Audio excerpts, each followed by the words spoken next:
तो जैसा कि बच्चों अभी पूर्व के वीडियो में आपने देखा कि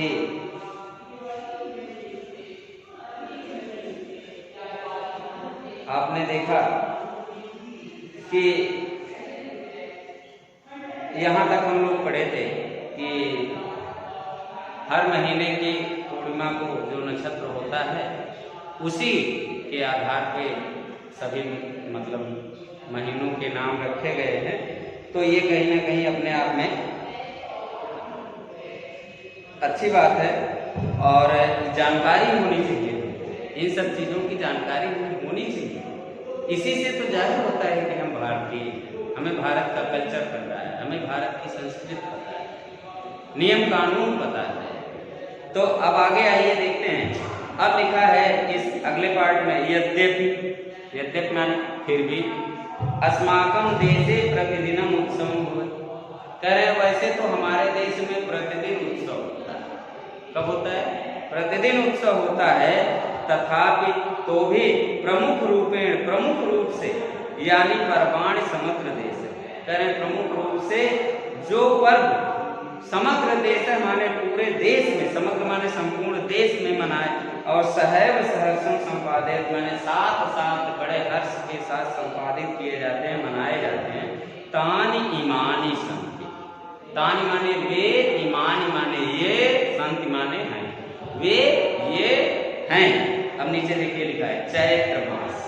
अब मास वाइज पर्व की व्याख्या इस पूरे पाठ में की है, तो थोड़ा हम लोग पढ़ते हैं। चैत्र मास में लिखा है वर्ष प्रतिपदा उत्सव भवति।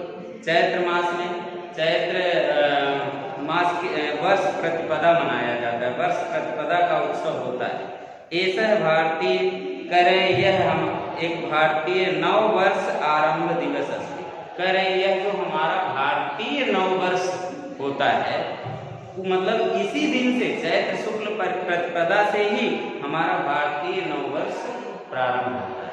तो हम सबको जो 1 जनवरी को हैप्पी न्यू ईयर मनाते हैं, हम सबका भारतीय नव वर्ष चैत्र मास के शुक्ल पक्ष में प्रतिपदा से प्रारंभ होता है, तो हमें इस दिन मनाना चाहिए। एतद युगाब्द दिनम अस्ति। करें ये एतद माने यह युगाब्द दिनम अस्ति। आगे देखिए, युगाब्द दिनम माने दिन है। करें यह युगाब्द का युगाब्द शब्द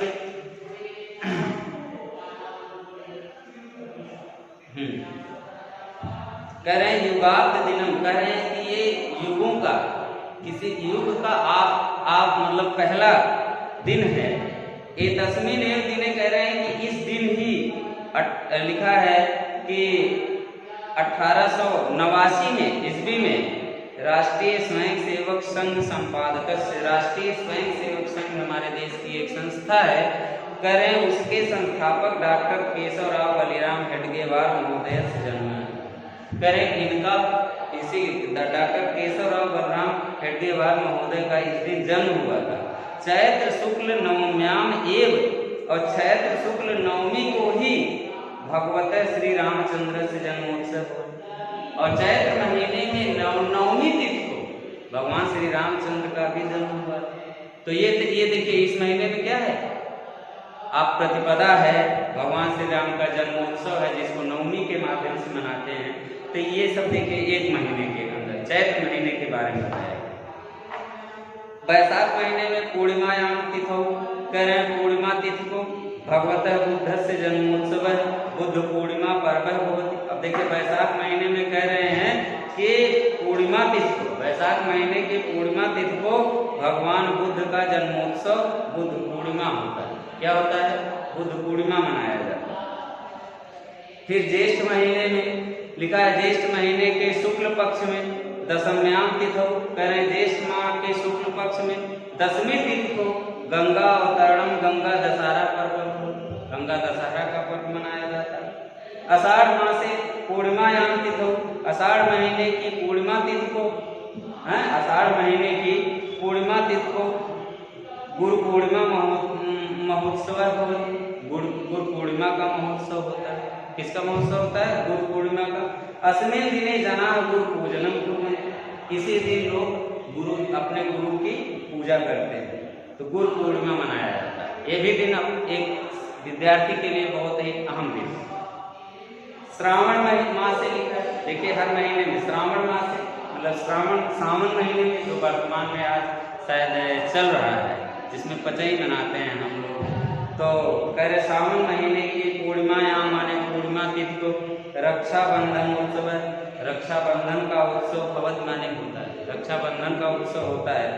उत्सवे और उत्सव में अश्लील भगिन्य, कह रहे हैं उत्सव में यह जो भगिन्य हैं, भगिन्य माने बहने हैं, स्वभ्रातु माने अपने भाइयों के हस्ते रक्षा सूत्र बंधनान, बहने भाइयों के हाथ में रक्षा सूत्र बांधती हैं।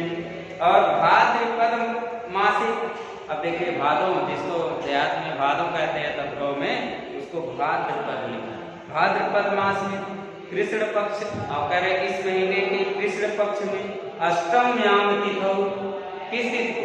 अष्टमी तिथि को श्री कृष्ण जन्मोत्सव भवति, श्री भगवान श्री कृष्ण का जन्म है, जिसको आप कृष्ण जन्माष्टमी के नाम से मनाते हैं।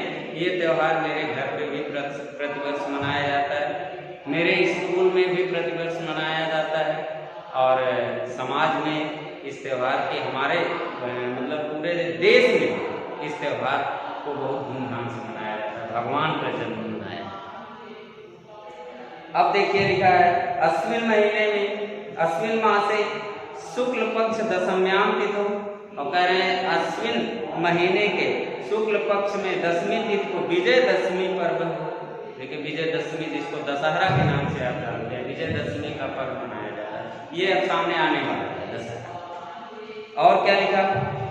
कार्तिक मास, कार्तिक महीने में अमावस्याम तिथौ, जिसको अमावस्या कहते हैं गांव में, लेकिन लिखा है अमावस्याम तिथि को दीपावली महोत्सव।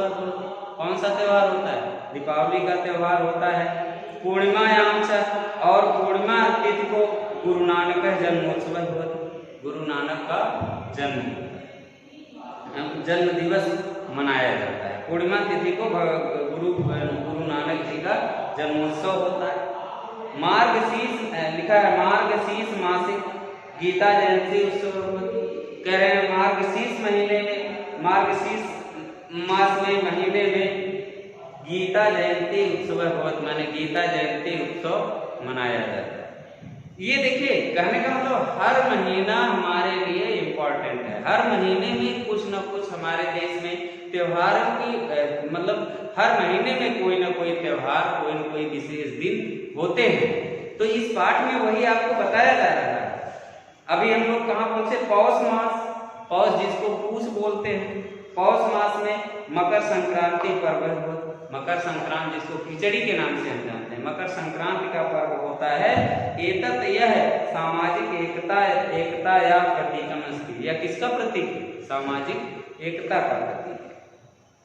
माघ मास, माघ महीने में प्रयागे माने प्रयागराज, अब देखिए माघ महीने का महत्व बताया जा रहा है। माघ मास मतलब माघ महीने में प्रयागराजे गंगा यमुनयो संगमे, कह रहे हैं प्रयागराज जिसको इलाहाबाद के नाम से हम जानते हैं, गंगा यमुना के संगम तट पर माघ मेला महोत्सव होती, माघ मेले का आयोजन होता है, और जहाँ पर कुंभ भी लगता है।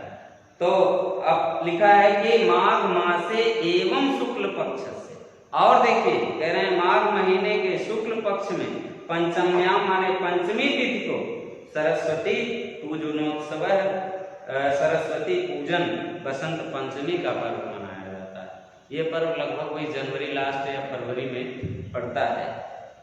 फाल्गुन मास, फिर देखिए फाल्गुन महीने जिसको फाल्गुन बोलते हैं उसका शुद्ध नाम है फाल्गुन।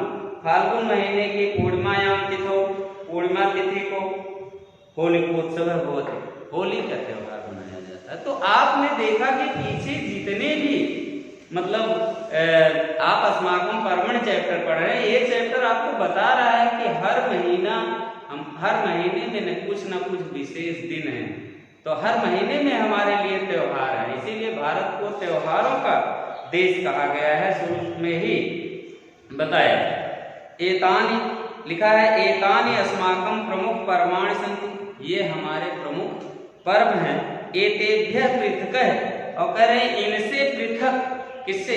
इनसे पृथक ईद उल फितर, इनसे अलग ईद उल फितर, बकरीद, 12 वफात इत्यादि पर्वाणी, ये सब त्योहार मुसलमान भाइयों के हैं। कह रहे ये सभी पर्व मुस्लिम मतावलंबिनाम होते, मुस्लिम मत के अनुयायियों के लिए भी हमारे देश में मनाए जाते हैं। एवं इस प्रकार से ही ईसाई जनाना, जो ईसाई लोग हैं, रमणीयम पर्वम, कह रहे हैं कि इस रमणीय पर्व को, ईसाई लोगों के रमणीय पर्व को क्रिसमस नामकम भवति, क्या नाम दिया गया है? क्रिसमस का नाम दिया गया है। तो अब देखिए लिखा इमानि पर्वाणि, ये सभी पर्व अस्माकम एकताया समरसताया, ये सभी पर्व देखिए चाहे ईसाई के हों, चाहे मुस्लिमों के हों, चाहे मेरे हों, कह रहे हैं ये सभी पर्व हमारे लिए एकता के, समरसता के, पारस्परिक स्नेह के, स्नेह भावनया पाठम पाठयन्ति, कह रहे हैं कि स्नेह के सूचक, भावना के सूचक है।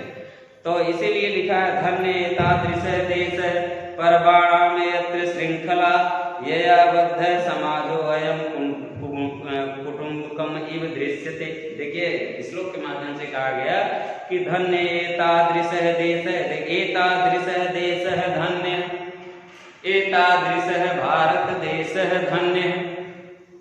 इस प्रकार का, इस प्रकार किस प्रकार, एतादृश माने इस प्रकार, किस प्रकार का? जो पीछे आप पढ़े इसमें त्योहारों की झड़ी लगी हुई है, कह रहे इस प्रकार का, हाँ इस प्रकार का जो हमारा भारत देश है ये धन्य है। और पर्वाणाम यत्र श्रृंखला, और जिस भारत में पर्वों की श्रृंखला है, पर्वों की एक झड़ी लगी हुई है, श्रृंखला माने कड़ी, एक के बाद एक, एक के बाद एक श्रृंखलाबद्ध है, यया बद्ध है समाजोयम, और कह रहे इस त्योहार, यया माने जिसमें, जिस श्रृंखला से, पर्वों की जिस श्रृंखला से बद्ध है अयम समाजो, कि यह पूरे भारत का समाज बधा हुआ है। अब बंध करके फिर क्या हो गया है? कुटुंबम इव दृश्य, कैसा दिखाई देता है? पूरा भारत एक परिवार की तरह दिखाई देता है। तो कितना बढ़िया बात बताया, आप पढ़ते होंगे अयम निज परो वेति गणना लघु चेत साम उदार चरिता नाम चतु वसुधैव कुटुंबकम। वहां भी देखिए वसुधैव कुटुंबकम लिखा, वसुधा धन एव माने संपूर्ण पृथ्वी ही, कुटुंबकम माने परिवार है। वैसे यहाँ भी बताया गया कि पूरा समाज एक परिवार है, सबके अलग अलग, और सब लोग अपने में अलग हैं, जाति अलग है, वर्ग अलग है, लेकिन कहीं न कहीं सब हमारे भाई बहन है, एक परिवार की तरह। तो ये लेसन आपका यहाँ समाप्त होता है दूसरे भाग में।